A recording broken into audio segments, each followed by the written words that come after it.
तो फिर सृष्टि कैसे हो? गुस्सा आया। कोई पिता की आज्ञा का पालन ना करे पुत्र, तो पिता को गुस्सा नहीं आएगा? भगवान रुद्र प्रकट हो गए।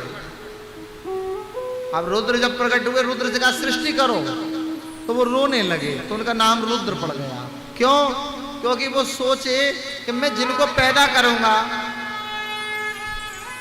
वो दूसरों का क्या करेंगे। बात समझ रहा? वो परेशान ही करेंगे, भूत प्रेत पिशाच यक्ष, इनको मैं पैदा कर दूंगा तो आम प्रकृति सृष्टि का क्या होगा। तो भगवान रुद्र रो रहे हैं। ब्रह्मा जी ने कहा सृष्टि करो, तो उन्होंने सृष्टि शुरू करी, भूत प्रेत पिशाच कर दिए प्रकट।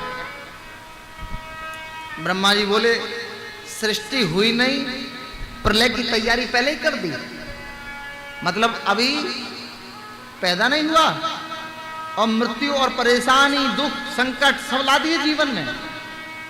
क्या समझे इस बात से? जन्म से पहले ही मृत्यु निश्चित है।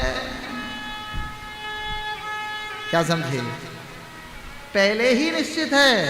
6 चीजें भाग्य देव से निश्चित होती हैं। कौन कौन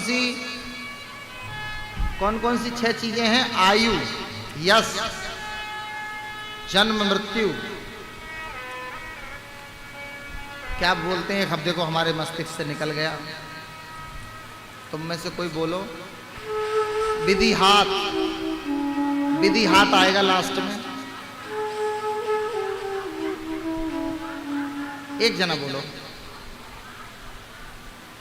मान सम्मान, हाँ नहीं, इसका वो कैसे बोलते हैं पूरा दोहा जो है, जन्म मृत्यु जीवन मरण यश अपयश विधि हाथ। देखो इसको, हाँ, हानि लाभ जीवन मरण यश अपयश विधि हाथ, इसे कहते हैं नेटवर्क किसी के भी जा सकते हैं। बात क्या समझ? ऐसा नहीं है कि व्यास जी ने सब पुराण पढ़ लिए तो ऑलवेज 24 घंटे निकलेंगे बाहर। बात समझे? भाव से बोलो राधे राधे। हानि लाभ जीवन मरण यश अपयश विधि हाथ। तो ये 6 चीजें जीवन में निश्चित हैं, इसलिए इन 6 की चिंता नहीं करनी चाहिए। अच्छा, सभी सम्मान चाहते हैं लेकिन अपमान फिर भी हो जाता है। अच्छा, कई बार कोई अपमान करना नहीं चाहता, हम मान ही बैठते हैं।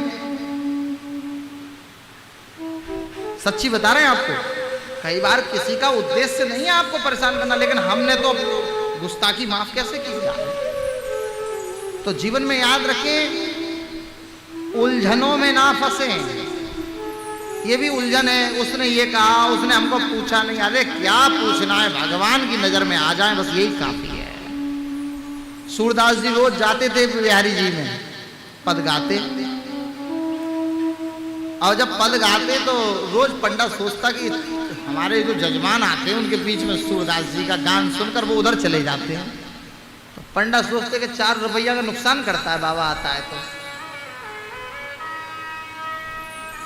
अब हुआ क्या कि सूरदास जी से एक ने पूछा, ए बाबा इधर आओ, तुमको दिखते हैं ये जो तुम दर्शन करने आते हो? बोले भैया मुझे नहीं दिखते, लेकिन मेरी आंखें नहीं है, लेकिन मेरे यार की तो आंखें हैं, वो तो मुझे देख लेता है कि सूरदास आया था। तो जीवन में याद रखिए, किसने पूछा किसने नहीं पूछा, हम भगवान के हैं, भगवान हमको पूछे, बस इससे ज्यादा कुछ नहीं।